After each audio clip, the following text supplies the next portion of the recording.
gobierno. Hay algunos que sostienen que se entra ahora en un periodo tal vez que sea el de mayor incertidumbre desde la generación de la democracia en España. Julio César, un saludo muy cordial desde Argentina. ¿Cómo estás? ¿Qué tal? ¿Todo bien? Un gusto. Bueno, ¿coincides Sí, con esas apreciaciones? sí. Sí, es muy difícil prever qué es lo que va a ocurrir en cuanto al clima político en los próximos meses y en los próximos años. Hay seguramente motivos para pensar una cosa y la contraria.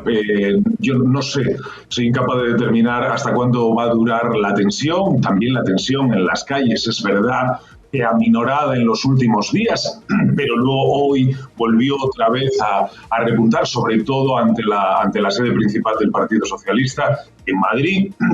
Pero es verdad que hay motivos para pensar que puede seguir habiendo tensión. Otra cosa es cuándo se va a cansar la gente de movilizarse, si es que se va a cansar, y la oposición cuánto tiempo va a querer seguir aprovechando esta situación para seguir haciendo crítica al gobierno.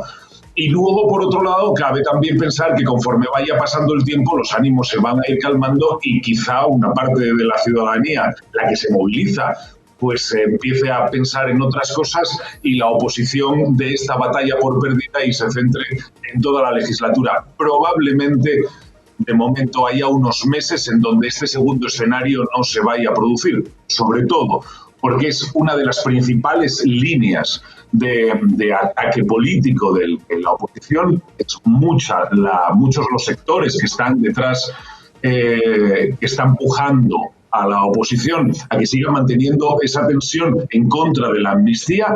Jueces, fiscales, empresarios, diferentes asociaciones, cada vez son más.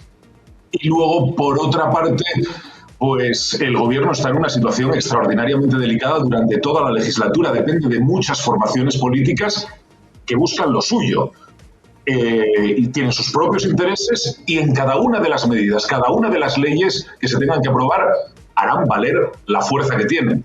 Cualquiera de ellas, su fuerza es definitiva. Bueno, entre los pactos está la agrupación Bildu, que la verdad no sé cómo asociarla a la vida democrática española. Algunos de los que están con Bildu, o algunos incluso de sus integrantes, han hecho correr mucha sangre en España, y así todo están impulsando medidas de presión para seguir apoyando a Pedro Sánchez, como por ejemplo un referéndum a la escocesa. Sí, eso fue lo que escuchamos esta mañana por parte de Merche Izpurúa, la portavoz de EH Bildu en el Congreso, con buen tono, nada crispado, pero de fondo con cargas de profundidad, como esta. Y esa es una de las pretensiones de EH Bildu, una autodeterminación también. Pero es lo mismo que pide Junts, con un líder que sigue fugado, que sigue en Bruselas y que además ha pedido escolta policial. Escolta por parte de los policías españoles, que en principio serían los que tendrían que traerle y ponerle frente a la justicia en España. Esto es absurdo, aparentemente absurdo, pero esto es lo que está pasando en este país. La pretensión de EH Bildu no es muy distinta de la de Junts y de la de RC.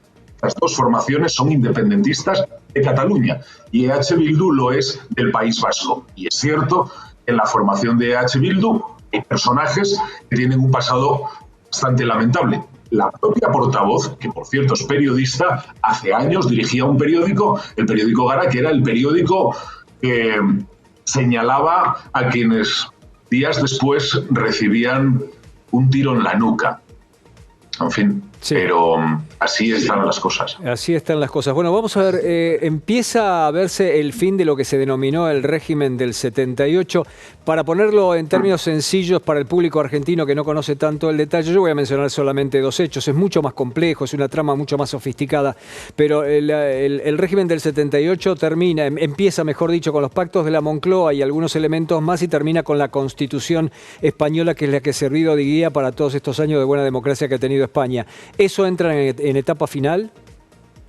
La expresión, en realidad, es muy importante el lenguaje en política y en este caso también parece que ha trascendido la expresión régimen del 78. Esa expresión régimen del 78, que por cierto se ha popularizado, sin embargo, es la expresión que pone en el discurso público Podemos, que es una de las primeras formaciones que quiere acabar con la transición. Aquí nunca se habló del régimen del 78, es la transición, y así se ha conocido siempre.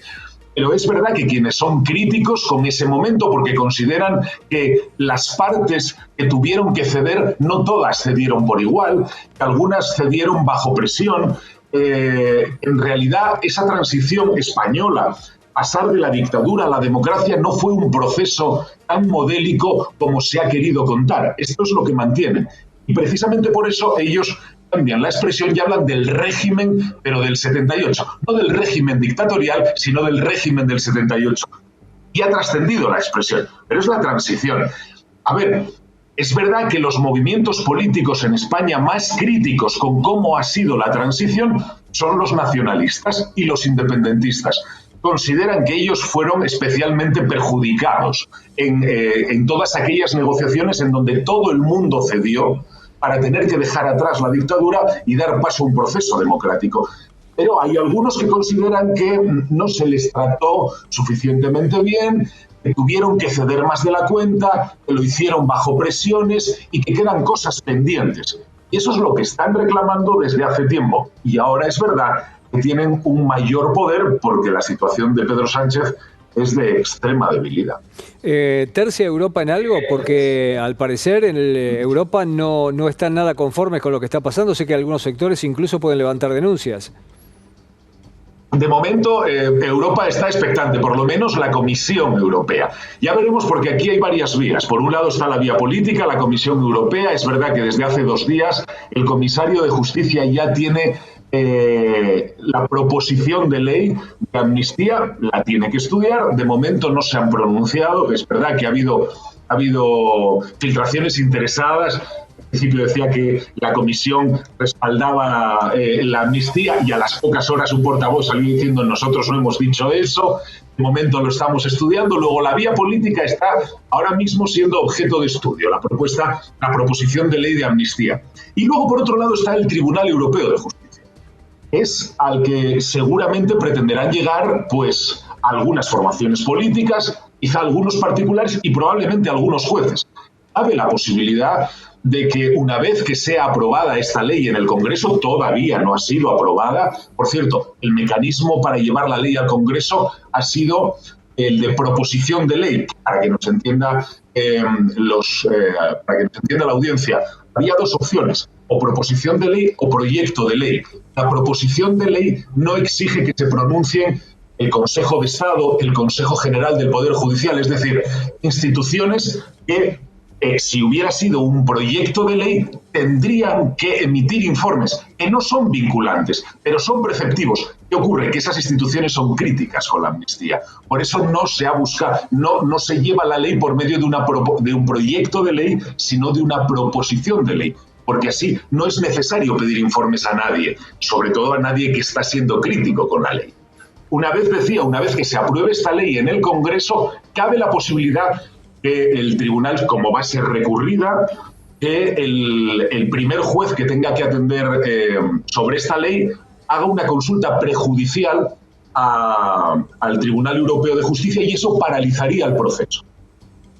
Entonces, ahora hay que ver primero que se apruebe la ley y después los siguientes pasos. La ley va a ser impugnada ante el Tribunal Constitucional, cabe la posibilidad de que también llegue al Tribunal Europeo de Justicia y que se demore. En cualquier caso, debe también saber la audiencia que la ley será aprobada en el Congreso, pero antes de ser aprobada definitivamente tiene que pasar al Senado. En España hay 2 cámaras, el Congreso y el Senado. Y en el Senado la mayoría absoluta es del Partido Popular, de la formación conservadora, de quien no ha conseguido formar gobierno. Y hace 2 días modificaron el reglamento de la Cámara para por lo menos tener 2 meses para estudiar lo que llega del Congreso. Así que 2 meses por lo menos va a haber que esperar. Vamos a ver, Julio César, se entra en un capítulo de inseguridad jurídica, se forzaron las leyes, tanto las leyes mismas como las interpretaciones, se saltaron a la torera la Constitución y algunas otras referencias sumamente importantes, y eso deriva en inseguridad jurídica, término que conozco como nadie porque en la Argentina todo el tiempo se está blandiendo eso, inseguridad jurídica, y por eso nadie viene a invertir. Sabemos que algunos sectores ya han tachado a España de su ciclo de inversiones para lo que viene. ¿Qué prevés para la economía española a partir de este proceso? La inversión extranjera en los últimos 3 meses se ha reducido. Y eso que, disculpa, en los últimos 3 meses todavía no estaba claro que efectivamente se fuera a producir la aprobación de esta ley de amnistía. Es verdad que cuando el gobierno, todos los miembros del gobierno durante los 5 años que han estado ejerciendo el gobierno han dicho sin ninguna duda que no era posible la amnistía, que la amnistía era inconstitucional, que no cabía en la Constitución. Y en cuestión de horas, cuando ven el resultado de las elecciones del 24 de julio, cuando cambia, en cuestión de horas cambian de opinión porque necesitan que la amnistía sea aprobada, porque es una exigencia de las formaciones independentistas, esto no ofrece el mejor de los escenarios ni el más garantista para quien nos mira desde fuera. De cómo es posible que un presidente mantenga durante 5 años bajo ningún concepto se puede aprobar una amnistía y en cuestión de horas, y además reconocido por él, y es que es una imposición de las formaciones independentistas y que tiene que hacer la necesidad virtud, cierro comillas. Y en esto, quien vea esto desde fuera, es lógico que sienta que no tiene las garantías y que en cualquier momento, por interés partidista, la legislación se puede cambiar. Es perfectamente comprensible que haya esta sensación. Los sindicatos, la principal patronal, la patronal en España, la COE, que agrupa a todos los sindicatos y a todos los empresarios y a los autónomos, ya lo ha dicho. Esto genera inseguridad jurídica. Esto hace que el país no sea fiable de cara a las inversiones. Luego, habrá que esperar en los próximos meses si efectivamente esto es una certeza o es una afirmación alarmista. Pero desde luego no se está poniendo fácil para que alguien que nos mire desde fuera y tenga intención de invertir tenga la sensación de que viene a un sitio seguro en donde las leyes no se cambian a capricho. Julio César, quiero agradecer muchísimo tu tiempo. Es un placer. El placer es nuestro. Julio César Herrero, periodista, analista político, que también nos ha hablado de las repercusiones que puede tener en materia económica esta decisión.